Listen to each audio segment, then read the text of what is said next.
Hey guys, let's get more news about Warriors, but first, don't forget to subscribe to the channel and leave a like. Steph's fifth Warriors title, only thing he's still playing for. Warriors superstar Steph Curry has his priorities straight. 2 days shy of his 37th birthday on Friday, the future Naismith Basketball Hall of Famer understands the clock is ticking on his illustrious NBA career, leaving Curry yearning for one more accolade before he decides to hang up his number 30 jersey. Curry revealed the only thing he is pursuing to 95.7 the game's Matt Steinmetz and Daryl Johnson on Wednesday. Somebody asked me this summer, what are you still playing for? That, a fifth championship, is literally the only thing you're playing for, Curry said. For NBA championships aren't enough for the greatest shooter in league history. Curry wants one more. And could you blame him? Curry has done it all. Besides earning a quartet of titles, he has won 2 NBA MVPs and an Olympic gold medal, made 11 All-Star games, 10 All-NBA teams, and is a member of the NBA's 75th anniversary team. So, why not go for ring number 5? After all, Golden State has been one of, if not the best teams in basketball since trading for Jimmy Butler, and Curry's confidence in his new-look team only is growing. And when you feel far away from it, a championship, because you're not rewarded consistently with wins on a nightly basis or there are growing pains with the team, it does kind of knock at your confidence and your ability to imagine what it's like to be a relevant contender, Curry told Steinmetz and Johnson. I like where we're at right now. I think we have what it takes to do it. But I'm not fast-forwarding to saying, oh, we're a championship team right now, because we have another level to get to before we get to a playoff-type environment. And I'm excited about that challenge. The Warriors have won 12 of their first 13 games when Butler has been available. It must be concerning for other teams to hear Curry say the Warriors have another level to reach. A motivated Curry, as opponents have known all too well over the years, is as good a player as any and brings Golden State to its peak. And, well, Curry wants that 5th ring, badly. All I wanted to be was in the fight, Curry told Steinmetz and Johnson. All I wanted was a chance. All I wanted was an ability to look across the Western Conference and say, yeah, we can go toe-to-toe with whoever, and I feel like we're knocking on that door. What Curry wants, he usually gets. Don't be surprised if he ends the season as a 5-time champion. Warriors superstar Steph Curry silenced any noise questioning Jimmy Butler's fit in Golden State's locker room culture on Wednesday. Curry told 95.7 the game's Matt Steinmetz and Daryl Johnson how he had zero reservations about Butler's personality before the two became Bay Area teammates and doesn't have any now. There's noise everywhere. I hear everything. I try to filter through everything to know what's real and what's not, Curry told Steinmetz and Johnson. I talked to Draymond Green, I talked to Warriors general manager, Mike Dunleavy, who was Butler's veteran with the Chicago Bulls back in the day, and they spoke so highly of who Jimmy was. As Curry mentioned, Dunleavy and Butler were teammates in the Windy City from the 2013-14 NBA season to 2015-16, so the GM knew who Butler truly was as a person better than most leading up to the trade.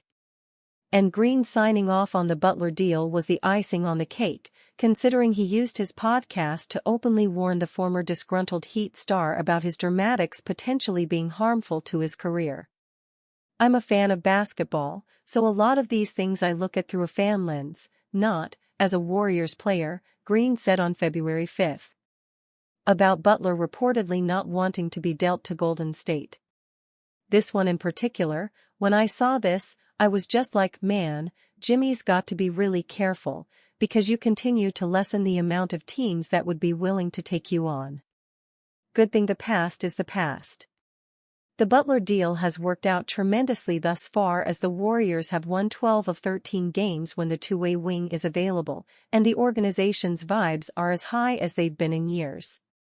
Kings vs. Warriors, Domantas Sabonis, Jonathan Kuminga injury news and 3 things to watch. All-NBA center Domantas Sabonis could be back in the lineup when the Sacramento Kings visit the Golden State Warriors on Thursday in San Francisco. The Kings will probably need him against a Golden State squad that has been one of the best in the NBA since acquiring six-time All-Star Jimmy Butler in a blockbuster trade with the Miami Heat. The Warriors, 37-28, are sixth in the Western Conference after winning 5 in a row and 12 of their last 14. They are percentage points ahead of the Minnesota Timberwolves for the final automatic playoff berth in the West. The Kings, 33-31, are ninth in the West, 3.5 games behind the Warriors. Sacramento is 1.5 games ahead of the Dallas Mavericks and 4 games ahead of the Phoenix Suns in the play-in race. Warriors may part ways with future All-Star in trade for $215.2 million Hawks phenom. While the Golden State Warriors didn't receive the most encouraging news last week, they have plenty of reasons to be excited about their season outlook. With that said, DeAnthony Melton's season-ending ACL injury could cause the Warriors to cut ties with a future All-Star and acquire an Atlanta Hawks superstar in a blockbuster trade. Trae Young has struggled to make shots this season but is still producing monster numbers, Blue Man Hoops Tyler Watts wrote Friday. He averages 21.9 points, 11.6 assists, 3.9 rebounds, and 1.2 steals, despite shooting just 38% from the field. Fans know Young is an elite offensive engine with significant defensive concerns. The Hawks are clearly building a team with length and athleticism and may decide that parting with Ice Trae creates their best shot at contention. Steph, Curry and Young backcourt would be impossible to stop, but likely does not vastly improve the Warriors' shot at title contention. They would be an elite offense that struggles to get stops on the other end. Young figures to be one of the best players available, but fit concerns could quickly have the Dubs hanging up when Atlanta calls. While Watts didn't provide a hypothetical trade package for Young, he's adamant Golden State would need to include Jonathan Kuminga, who's well on his way to becoming a big-time NBA player. After falling 2 wins short of the postseason last season, the Hawks had a significant offseason decision to make. Did they want to move on from Young and build around DeJounte Murray or give the keys to Young while shopping Murray around? Ultimately, the franchise elected to roll with their 2018 draftee and ship Murray to the New Orleans Pelicans for Dyson Daniels, E.J. Liddell, Larry Nance Jr., Cody Zeller, and 2 future first-round picks. From an efficiency standpoint, Young is experiencing one of the worst seasons of his career, shooting below 40% from the field and 34% from beyond the arc through 16 contests.